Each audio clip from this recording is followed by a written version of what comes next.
بسم اللہ الرحمن الرحیم۔ السلام علیکم علی اردو وائس کے ناظرین۔ آج کی یہ جو کہانی میں آپ کو سنانے جا رہا ہوں یہ ایک سچی کہانی ہے، اور یہ گجرانوالہ کے گاؤں چندرکے کی کہانی ہے۔ یہاں پر ایک چٹھا فیملی آباد تھی جن کا روب دبدبا پورے علاقے میں تھا۔ میاں قمر زمان اس فیملی کے سربراہ تھے، جو ہر پنچایت اور اپنے علاقے کے بڑے بڑے فیصلے کیا کرتے تھے۔ کوئی بھی گاؤں یا گاؤں سے باہر کا مسئلہ ہوتا تو تمام گاؤں کے لوگ چودھری زمان کے پاس ہی آیا کرتے تھے۔ چودھری زمان ایک نیک صفت انسان تھا، بس ایک کمی تھی کہ اس کے خاندان کا آگے کوئی چراغ نہیں تھا، کوئی بھی فرد مرد نہیں تھا۔ اللہ تعالیٰ نے صرف اس کو ایک ہی بیٹی عطا کی تھی جس کا نام مونا تھا۔ مونا جوانی کی دہلیز پر قدم رکھ چکی تھی، اور خاص و عام کی زبان پر مونا کی خوبصورتی کے چرچے تھے۔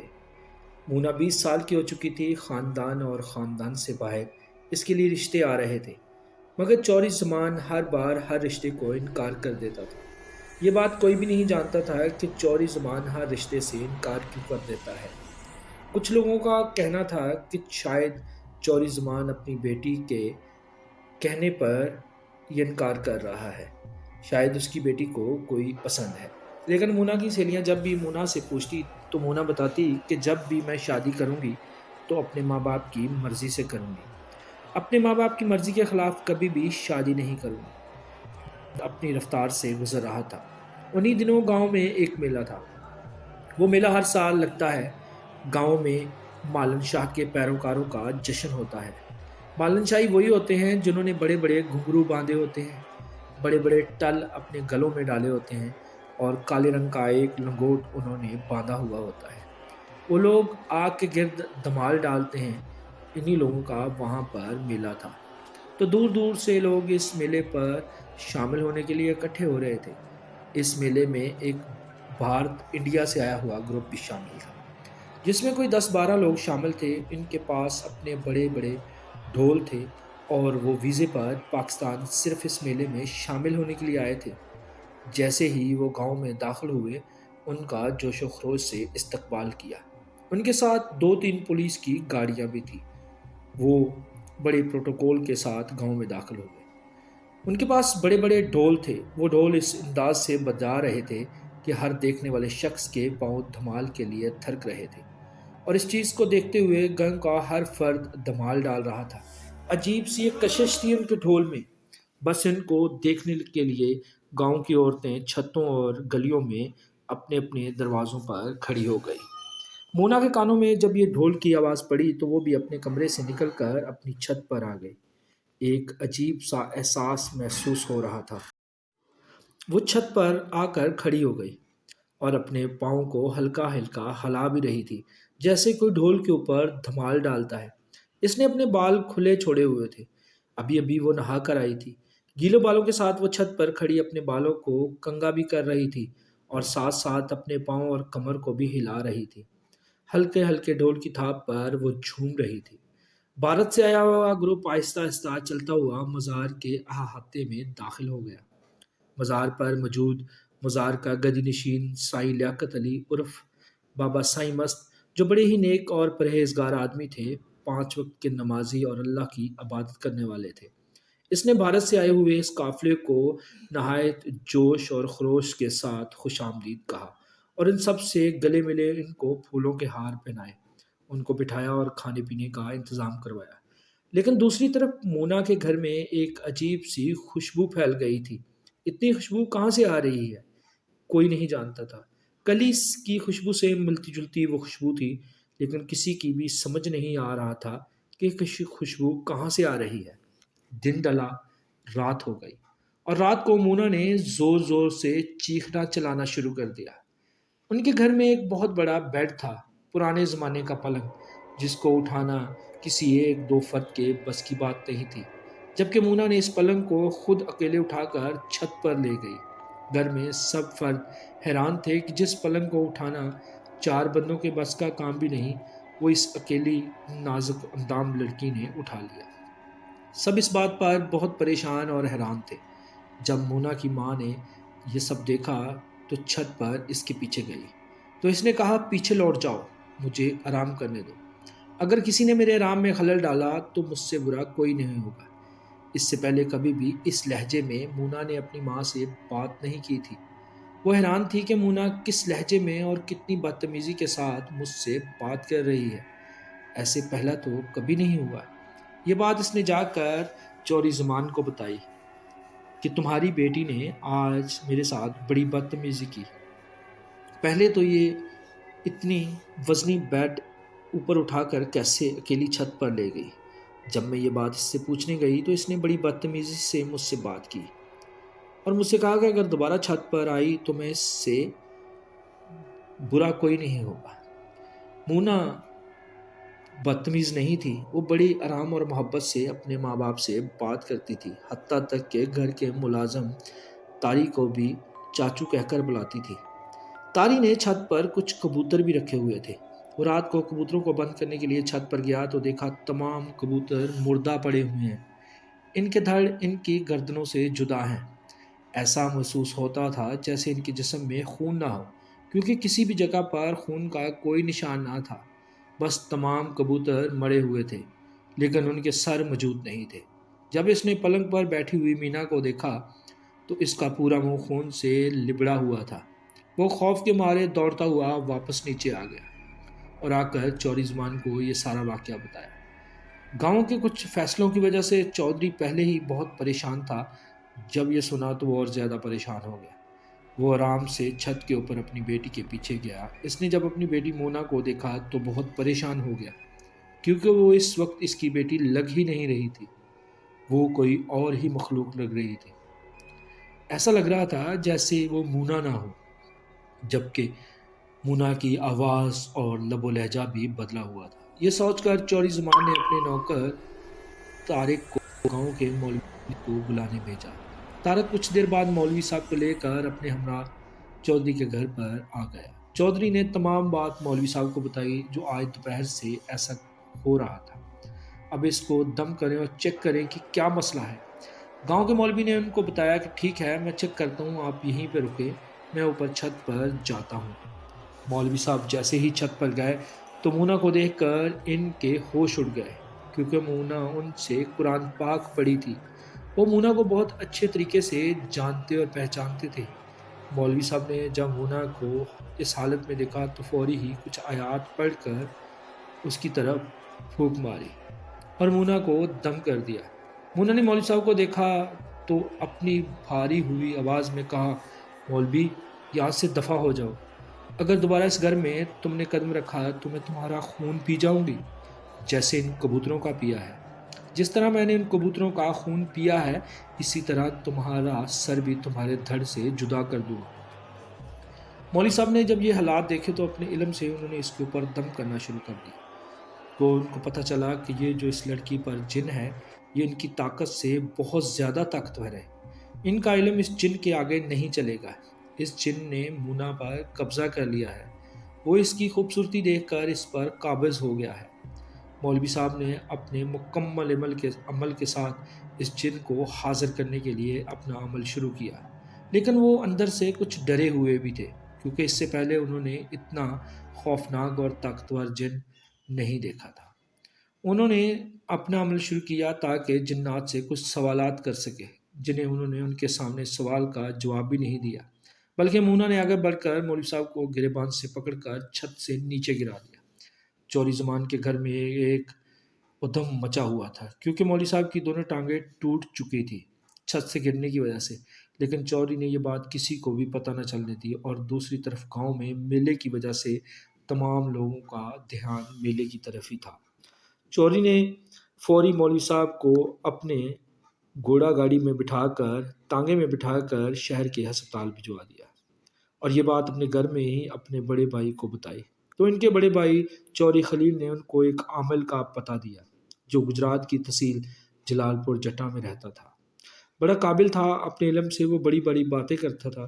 اس وقت ہی چوری زمان نے اپنے نوکر طارق کو گجرات بھیج دیا اس عامل کو لینے کے لیے۔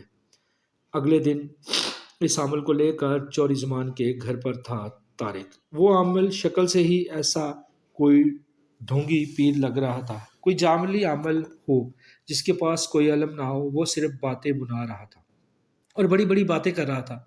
چوری زمان کے گھر میں 5 کمرے تھے۔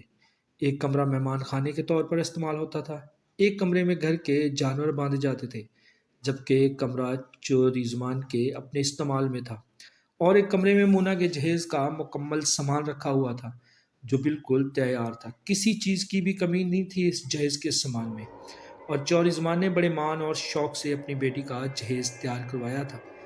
گجرات سے آئے ہوئے عامل نے جب مونا کو دیکھا تو اس کی خوبصورتی پر فدا ہو گیا اور بتایا کہ اس نے سوچا ہے شاید یہ لڑکی کوئی ڈرامہ کر رہی ہے، شاید یہ اپنی مرضی سے شادی کروانا چاہتی ہے یا کہیں کوئی عاشقی مشوقی کا چکر ہے۔ یہ سوچ کر اس نے لڑکی کے اوپر اپنا گندی سوچ اور گندی نظر ڈالنا شروع کر دی۔ اس نے بتایا کہ اس لڑکی کو جانوروں والے کمروں میں میرے ساتھ کچھ دیر کے لیے چھوڑ دو، اس کے بعد یہ بالکل ٹھیک ہو جائے گی۔ تمام لوگ سائڈ پر ہو جاؤ۔ عامل مینا کو اس کمرے میں لے گیا جس کمرے میں جانور باندھے جاتے تھے۔ دروازہ اندر سے بند کر لیا اس عامل نے، اور نہ جانے پھر کیا ہوا، کچھ دیر بعد اس عامل کی چیخیں سنائی دینے لگی، اور چند چیخیں اس کی سنائی دی۔ اس کے بعد کمرے میں مکمل خاموشی چھا گئی۔ 10 منٹ، آدھا گھنٹے کے بعد جب کمرے سے کوئی آواز نہ آئی تو تمام لوگ پریشان ہو گئے، اور کمرے کے روشن دان سے کمرے کا حال دیکھنے کے لیے چوری زمان نے اپنے نوکر طارق کو بتایا کہ اندر دیکھو کیا ہو رہا ہے۔ جب طارق نے روشن دان کے اندر سے سر ڈال کر کمرے کا حال دیکھا تو اس روشن دان میں سے باہر گر کر بے ہوش ہو گیا۔ جب یہ حال چوری زمان نے اپنے نوکر کا دیکھا تو وہ اوپر چڑھ کر روشن دان سے اندر کا حال دیکھنے لگا تو چوری زمان کی چیخیں نکل گئی، کیونکہ وہ عمل جو گجرات سے آیا تھا وہ چھت کے گارڈر اور چھت کے درمیان دبا ہوا تھا اور پورے کمرے میں خون بکھرا پڑا تھا، یعنی اس کے کہ اس کی موت ہو چکی تھی۔ وہ اتنا اوپر چھت تک کیسے گیا؟ کیسے مونا جس کا قد 5 فٹ 5 انچ تھا، وہ اتنی اوپر چھت تک اس کو کیسے لے جا کر وہاں رکھ سکتی ہے، اور اتنی وزنی چھت کو کیسے اٹھا سکتی ہے؟ جب یہ حالات چوری زمان نے دیکھے تو فوری تھانے میں اطلاع دینے کے لیے اپنے نوکر طارق کو بھیج دیا۔ طارق کچھ ہی دیر میں تھانے دار علی پور چٹھا کے ایس ایچ او عمران شاہ کے ساتھ وہاں پر موجود تھا۔ عمران شاہ نے آتے ہی تمام وقوعے کا جائزہ لیا، لیکن کمرے کا دروازہ اندر سے بند تھا۔ کمرے کا دروازہ توڑا گیا تو اندر بیٹھی ہوئی مونا ہر ایک کو دیکھ کر دہاڑ رہی تھی اور خوفناک آوازیں نکال رہی تھی، اور سب کو وارننگ دے رہی تھی کہ اگر کوئی بھی کمرے میں آیا تو میں اس کا یہی حال کر دوں گا، کیونکہ یہ ایک جھوٹا عمل تھا، جعلی پیر تھا جو میری عزت کے ساتھ کھیلنا چاہتا تھا۔ یہ میرے نازک جگہ پر ہاتھ لگا رہا تھا۔ یہ مونا نہیں بول رہی تھی، بلکہ مونا کے منہ سے عجیب سی آوازوں میں کوئی اور بول رہا تھا، جو آواز بالکل مونا کی نہیں تھی۔ ایس ایچ او عمران کافی عمر کا سمجھدار آدمی تھا۔ اس نے جب مونا کی حالت دیکھی تو اس نے بتایا کہ مونا کے اوپر کوئی عصیب ہے، کوئی جن ہے جو ہمیں کسی حال میں بھی اس لاش کو اٹھانے نہیں دے گا۔ اس کے لیے ضروری ہے کہ ہم اس کا کوئی حل کریں، کسی اللہ کے نیک بندے کو ہم بلائیں۔ اس کا حل کیے بغیر ہم لاش کو ہاتھ بھی لگائیں گے تو ہمارا بھی اس لاش کی طرح کا حال ہو جائے گا۔ یہ بات پھیلتے پھیلتے گاؤں میں پھیل گئی اور سائیں مست دربار بابا مالن شاہ کی گدی نشین تک بھی جا پہنچی۔ میلہ ختم ہو چکا تھا، 3 دن بیت چکے تھے۔ اس بات کو بھارت سے آیا گروپ ابھی تک دربار پر ہی موجود تھا۔ بابا سائیں مست نے جب یہ بات سنی تو وہ اپنے چیلوں کے ساتھ بڑا سا موٹا سا ڈنڈا جو ملنگ کندھے پر رکھتے ہیں ہاتھ میں پکڑے، کندھے کے اوپر کالے رنگ کی چادر ڈالے، اپنے 4 فٹ لمبے بالوں کو پگڑی کی شکل میں باندھے چوری زمان کے گھر پر پہنچ گئے۔ اس وقت کچھ اور لوگ بھی تھے جو بھارت سے آئے ہوئے گروپ میں تھے، وہ بھی بابا سائیں مست کے ساتھ تھے۔ انہوں نے جب یہ پورا حال سنا کہ کب اور کیسے یہ سب ہوا تو سائیں مست نے سمجھا کہ یہ سب کب اور کیسے ہوا۔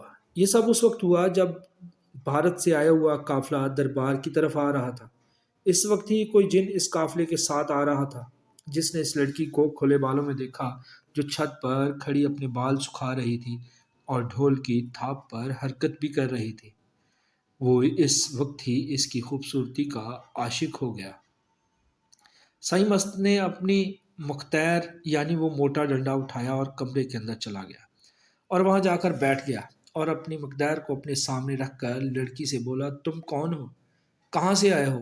اور اس سے کیا لینا ہے تم نے؟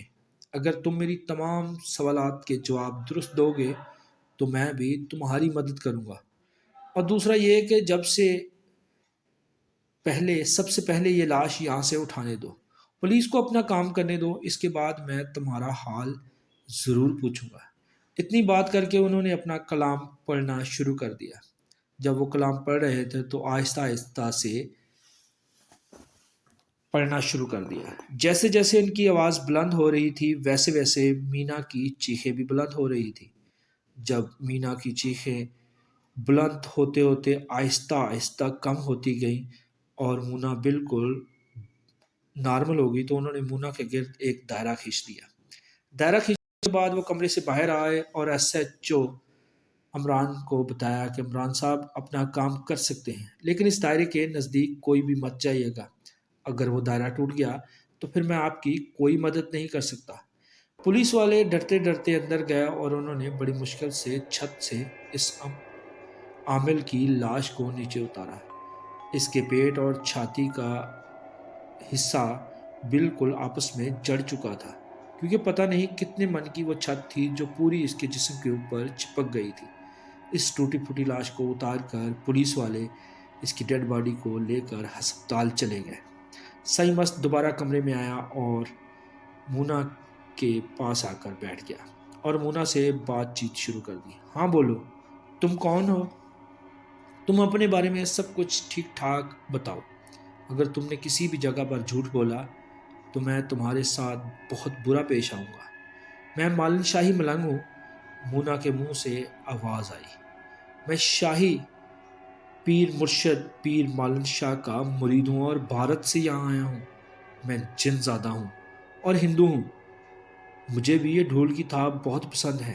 میں نے کبھی نہیں سوچا تھا کہ اس درویشی لینڈ میں آ کر مجھے کوئی لڑکی پسند آ گئی ہوگی۔ آج سے 3 دن پہلے جب میں اس گاؤں میں داخل ہوا تھا تو انڈیا سے آئے ہوئے ملنگوں کے گروپ میں تو میں نے اس کو چھت پر دیکھا۔ یہ بڑی حسین لگ رہی تھی۔ اس کی خوبصورتی، اس کے لمبے بال اور اس کا کاٹ دیکھ کر میں اس پر فدا ہو گیا۔ میں اس کو کبھی اکیلا چھوڑ کر نہیں جاؤں گا۔ بابا سائیں مست نے جب اس جن کی یہ بات سنی تو غصے میں آ گئے۔ اپنی آنکھیں بند کر کے زور زور سے ناد علی کا ورد کرنے لگے۔ ناد علی کا جیسے جیسے ورد بابا سائیں مست کر رہے تھے ویسے ویسے جن بھی آگے سے ناد علی پڑھ رہا تھا۔ عجیب حیرانی اور پریشانی والی بات تھی کہ وہ ایک ہندو جن ہے اور وہ ناد علی ایسے پڑھ رہا ہے جیسے اس نے حفظ کیا ہوا۔ بابا سائیں مست نے ناد علی کے بعد علی کا کنٹھا پڑھنا شروع کر دیا۔ علی کا کنٹھا اتنا پاورفل ہوتا ہے کہ یہ بڑی سی بڑی بلاؤں کو بھی اپنے قابو میں کر لیتا ہے۔ اس سے پڑھنے والا تو بالکل 100% اپنے عمل میں کامیاب ہوتا ہے۔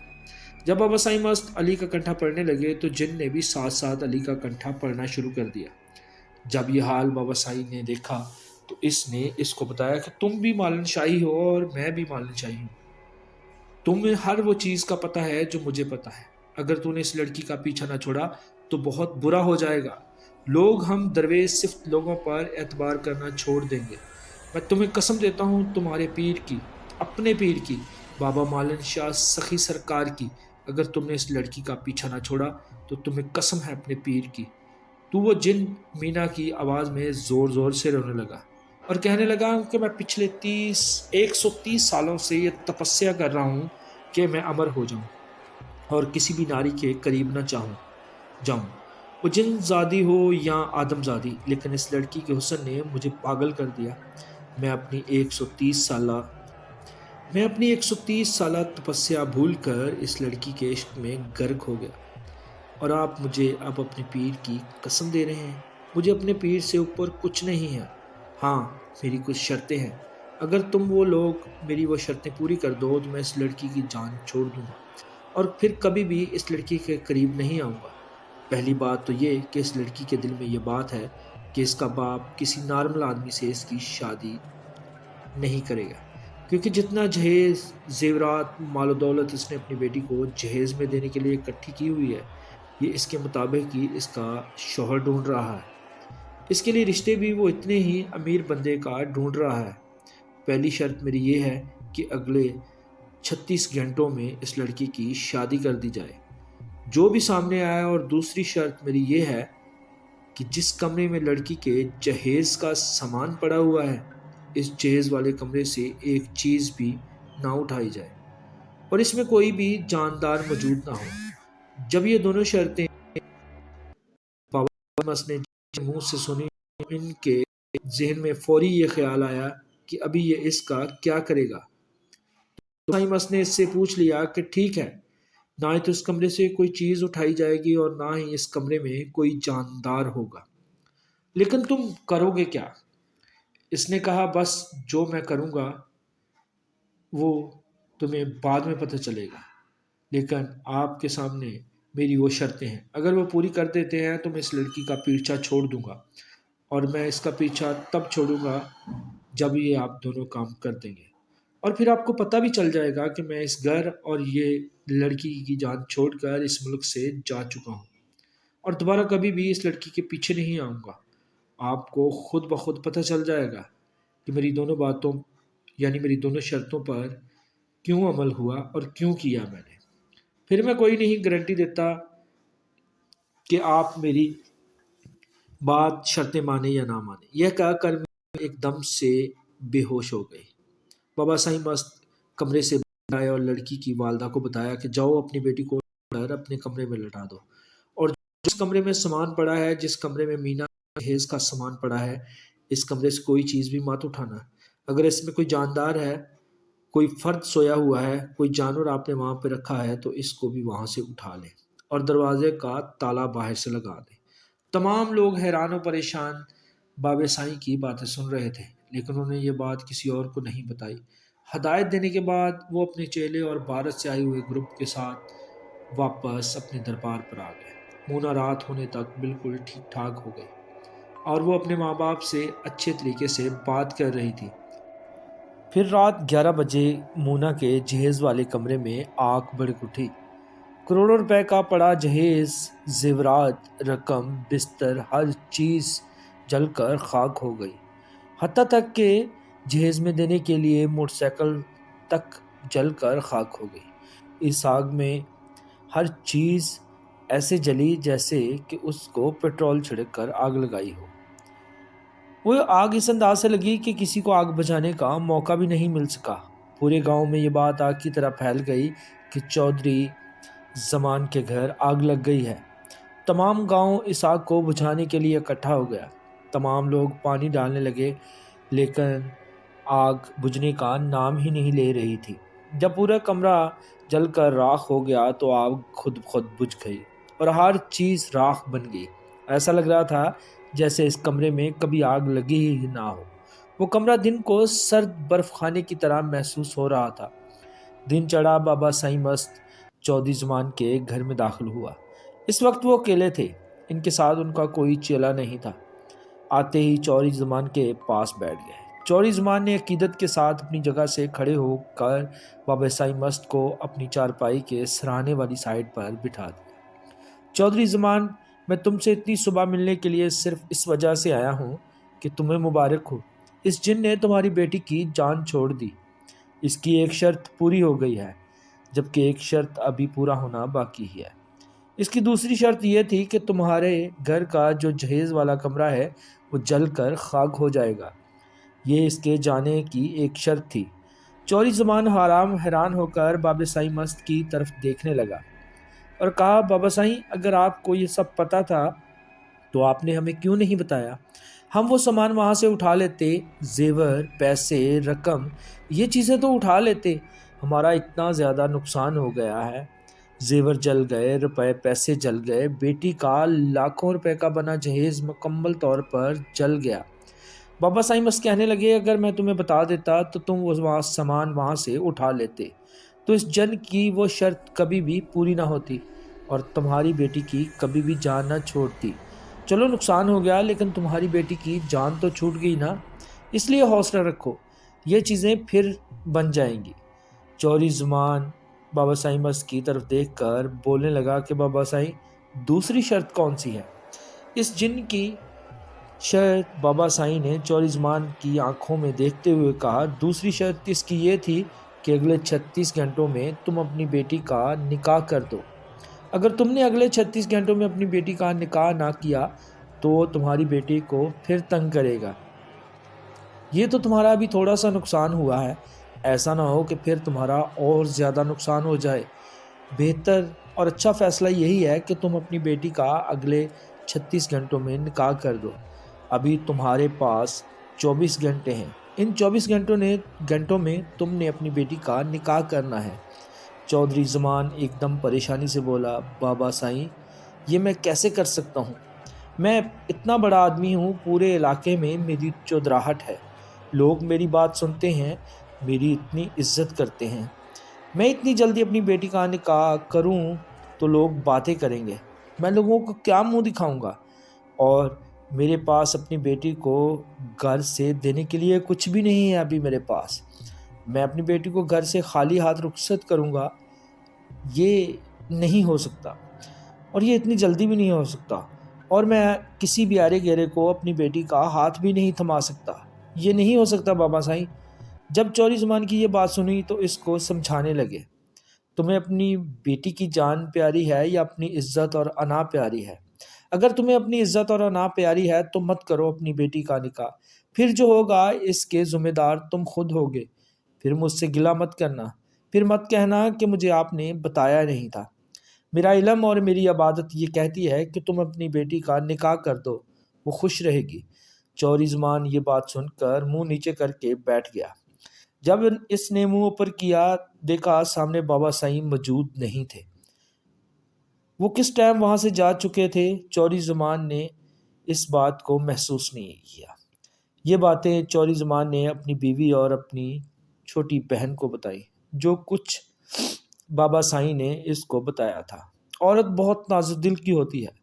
جب چوری زمان کی بہن اور اس کی بیوی نے یہ ساری باتیں سنی تو انہوں نے کہا، ہاں ہمیں ابھی 24 گھنٹوں میں اپنی بیٹی کا نکاح کرنا ہے، لیکن کریں کس سے؟ یہ بات بھی سب کو پریشان کر دینے کے لیے کافی تھی۔ انہی دنوں گاؤں میں ایک چٹھا فیملی کا لڑکا فوج میں بھرتی ہوا تھا، جو چھٹی پر آیا ہوا تھا، اور وہ بھی فیملی اپنے بیٹے کے لیے لڑکی ڈھونڈ رہے تھے۔ جب یہ بات چوری زمان کو پتہ چلی تو اس نے گاؤں کے ایک دو لوگوں کے توسط سے ان لوگوں کے گھر اپنی بیٹی کے رشتے کا پیغام بھیجایا۔ وہ چٹھا فیملی تھوڑی غریب اور نارمل فیملی تھی۔ لڑکے کا باپ فوت ہو چکا تھا، جبکہ اس کے گھر میں صرف ماں اور ایک بہن تھی۔ زمین جائیداد ان کے چچا اور تایا نے اس پر قبضہ کر لیا تھا، اس وجہ سے ان کے پاس کوئی زمین جائیداد بھی نہیں تھی۔ یہ ساری باتوں کا چوری زمان کو علم تھا۔ جب فوجی سجاد کے گھر چودھری زمان کی بیٹی کا رشتہ گیا تو انہوں نے کچھ سوچے سمجھے بغیر ہی ہاں کر دی، لیکن ان کو یہ پتہ نہیں تھا کہ یہ شادی آج ہی شام کو ہوگی۔ جب یہ بات ان کو بتائی گئی کہ ہم نے بیٹی کا نکاح آج شام 5 بجے کرنا ہے تو ان کی خوشی کی کوئی انتہا نہ تھی، اور وہ بھی حیران تھے کہ یہ سب اچانک 3 گھنٹوں میں کیسے ہو گیا۔ 12 بجے انہوں نے نکاح کا پیغام بھجوایا، 3 بجے وہ نکاح کا ٹائم بتانے آئے، اور نماز مغرب کے فوری بعد نکاح کی رسم ادا کر دی گئی۔ فوجی سجاد یہ سن کر بہت حیران تھا کہ ایسی کیا وجہ ہے جو اتنی جلدی انہوں نے اپنی بیٹی کا نکاح میرے ساتھ کر دیا، لیکن وہ اس بات پر بھی خوش تھا کہ اتنی بڑی فیملی کا رشتہ ان کے گھر خود چل کر آیا ہے۔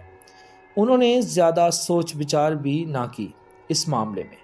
شام کو 5 بجے مونا کا نکاح فوجی سجاد کے ساتھ ہو گیا، اور پھر آہستہ آہستہ چوری زمان نے اپنی بیٹی کے نام 1 مربع زمین بھی لگا دیا گیا، کیونکہ چوری زمان کا بیٹا تو تھا کوئی نہیں۔ اس نے کچھ زمین دربار کو دے دی اور باقی زمین اپنی بیٹی کے نام کر دی۔ اپنا اتنا بڑا گھر اور جائیداد بھی اپنی بیٹی کو دے دی۔ چوری سجاد جو پہلے ایک غریب کی زندگی گزار رہا تھا، اب چودھری سجاد احمد چٹھا کے نام سے جانا اور پہچانا جانے لگا۔ اس کہانی کو 32 سال گزر چکے ہیں۔ آج فوجی سجاد کے 5 بچے ہیں، اور ان کے بڑے بیٹے اور بیٹی کی شادی بھی ہو چکی ہے، لیکن یہ واقعہ آج بھی چندر کے گاؤں گجرانوالہ میں یاد کیا جاتا ہے۔ اللہ پاک کی ذات جو کرتی ہے وہ بہتر کرتی ہے۔ ناظرین، اگر آپ کو یہ کہانی اچھی لگی ہے تو چینل کو سبسکرائب کریں، ویڈیو کو لائک کریں اور بیل آئیکن کو پریس کریں تاکہ ہر نئی آنے والی کہانی کا نوٹیفیکیشن بر وقت آپ کو ملتا رہے۔ انشاءاللہ ملتے ہیں اگلی کہانی میں۔ اللہ حافظ۔